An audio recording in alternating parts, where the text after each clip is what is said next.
Welcome back to the deep dive. Today, we are strapping ourselves into, I think, the most hyper-specific, operationally intense blueprint we have ever analyzed. He really is. We're moving beyond just quarterly goals and focusing on monetizing every single tick of the clock. It's not just intense, it's surgical. We've been handed the CMO's strategic blueprint for Pintopay FinTech. This is their Q1 2025 plan. Right. And the mission, the strategic North Star, is to build a referral program that generates exactly $1 per minute in revenue. Okay, let's establish the stakes immediately. $1 per minute is the metric. But when you look at the commitment, you realize they were targeting $500,000 in annual recurring revenue, ARR. Purely from this referral channel. Yeah, this isn't side income, this is mission-critical scaling. Exactly. And the sources don't just give us that aggressive goal, they lay out the complete operational how.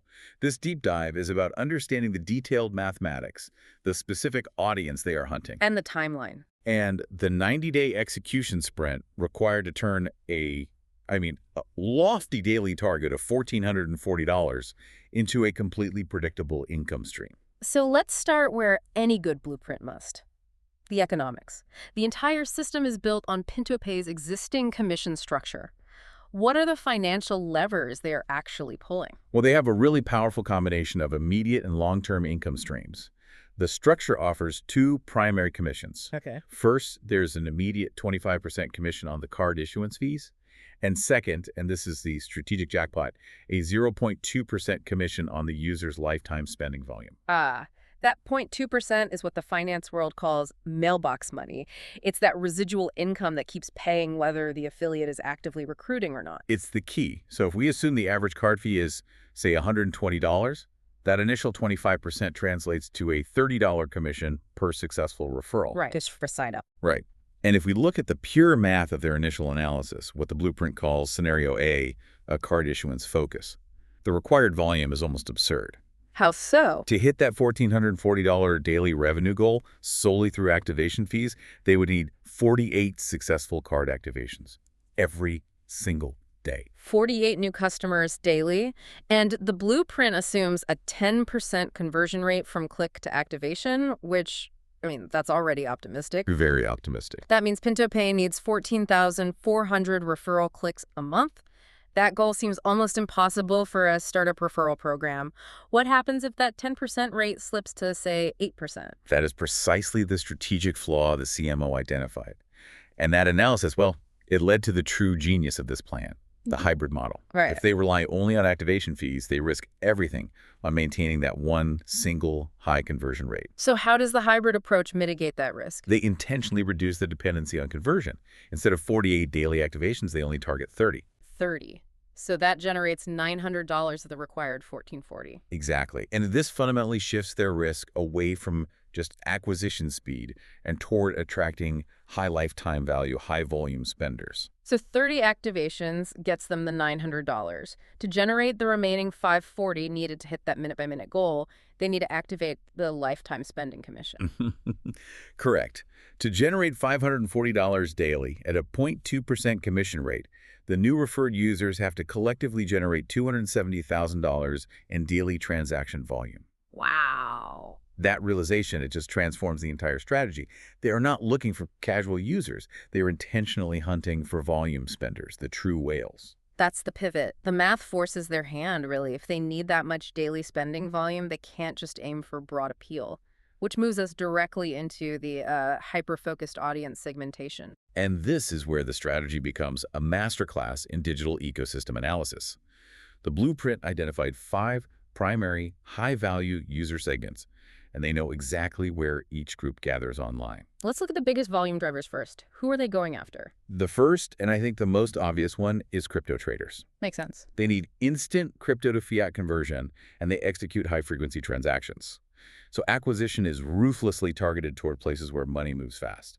Twitter, or X, dedicated Telegram trading groups, and specific trading Discord servers. Then we have digital nomads. Their pain point is, what, borderless payments? Borderless payments and privacy when crossing jurisdictions, yeah.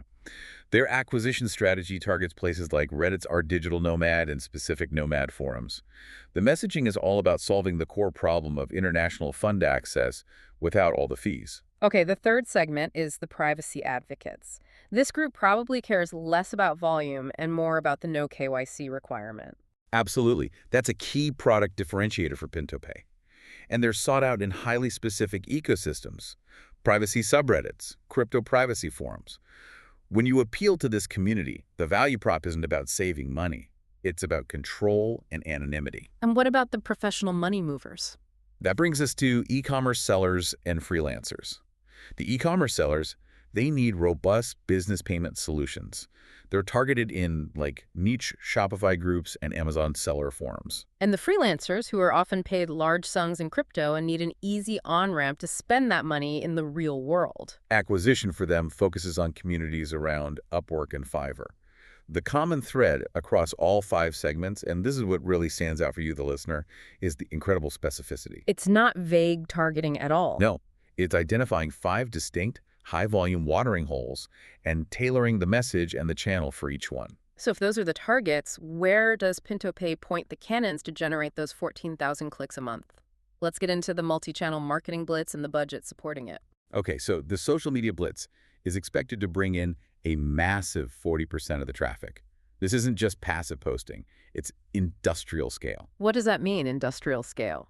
We're talking 20-plus posts or threads daily on X, weekly crypto giveaways to encourage activation, and a major focus on partnering with 50 crypto influencers. And they're projecting 4,000 referrals just from private communities like Telegram and Discord. That means they're relying heavily on automated tools, right? Oh, absolutely. They deploy a referral bot for automated tracking across 100-plus trading groups. That automation is critical to handle the volume and to capture users right where the trading conversations are happening. Okay, next up, 25% of traffic is planned to come from content marketing.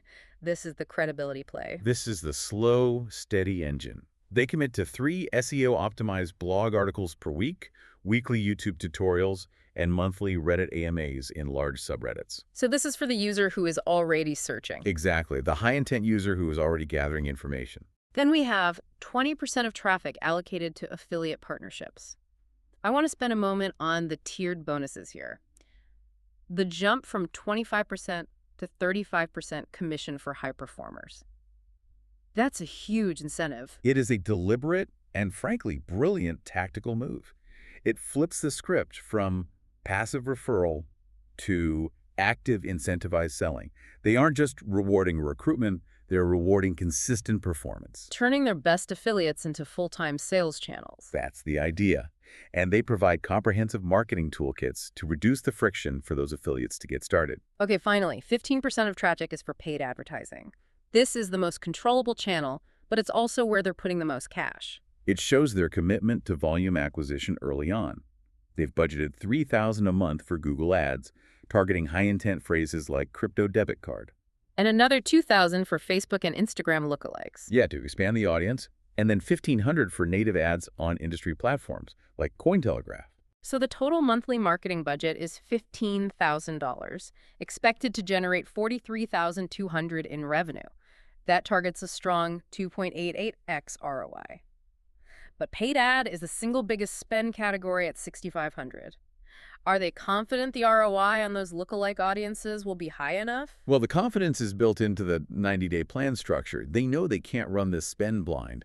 They use the first few weeks to validate those channels. So if it's not working, they pivot. Immediately. If the lookalike ads aren't attracting high-volume users, that budget gets reallocated to the winning channels, like Google Ads or the affiliate program, instantly. That focus on immediate course correction is key, because this is a 90-day execution sprint. They are engineering rapid scaling. Exactly. The plan is structured into 4 distinct phases. Weeks 1 and 2 are purely setup. Infrastructure, content pipelines, affiliate recruitment. No revenue targets yet. It's all about laying the tracks. And then the launch in weeks 3 through 6. Initial campaigns start, targeting about 25% of the total goal, so around $10,800 for the month.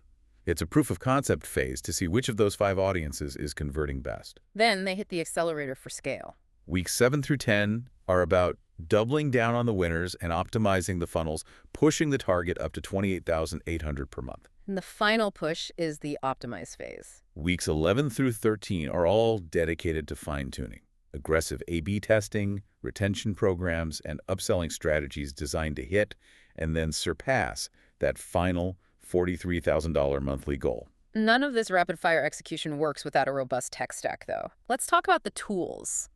Automation's everything, especially when you're tracking that 0.2% residual income. They have to implement a dedicated referral tracking system, tools like Refersion or Tapfiliate. Things that don't just count clicks. Right, they have to verify the activation and track that lifetime spending volume over the user's entire history. It's complex. And what about the conversion funnel? You can't optimize what you can't see. Precisely. For deep analytics, they need Google Analytics 4 for custom event tracking and tools like Hotjar to visualize where users click and where they drop off. And critically, they need VWO, the heavy-duty software, for aggressive A/B testing. Let's talk about the raw intensity of the daily KPIs. This is what the program manager sees when they walk in every morning. To hit $1 a minute, they can't wait for monthly reports.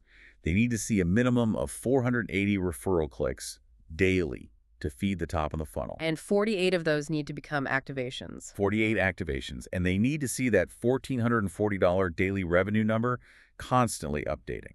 This urgency is reflected in their critical path.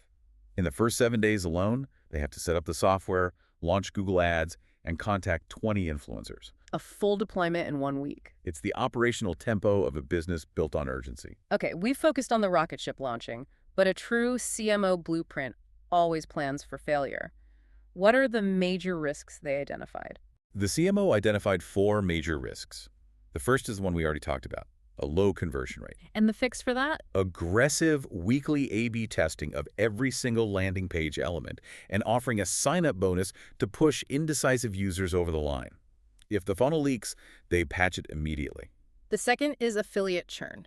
With 200 affiliates, you're dealing with a human network that can easily burn out. The solution is just continuous recruitment, gamification, and monthly contests.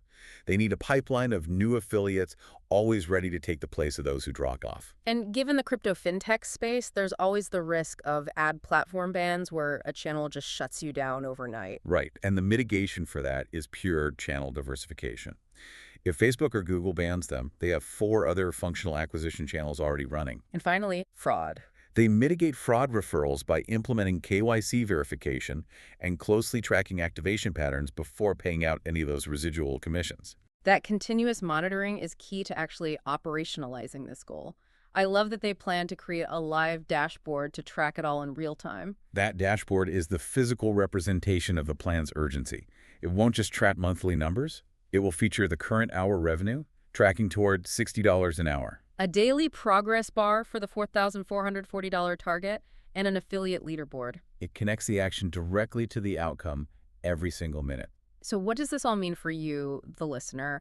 I think the primary lesson from this Pintopay blueprint is that highly specific, time-based revenue goals, like $1 per minute, are not just abstract dreams. They're not. They are achievable, but only through disciplined, multi-channel execution and continuous, brutal, data-driven optimization. The underlying philosophy here is pure urgency. It is. The CMO's final note in the source material really rings true. Every day of delay costs Pintopay $1,440 in potential revenue. The whole plan is built around the fact that every minute truly matters. We've just analyzed how a company plans to monetize every 60 seconds of the day. And this raises an important question for you. What micrometrics in your own work or your field could be monitored daily or even hourly to unlock exponential growth? Where's your $1 per minute opportunity hiding in plain sight? Something to mull over. Thank you for walking us through this intense, high-stakes blueprint. My pleasure. We'll catch you next time for the deep dive.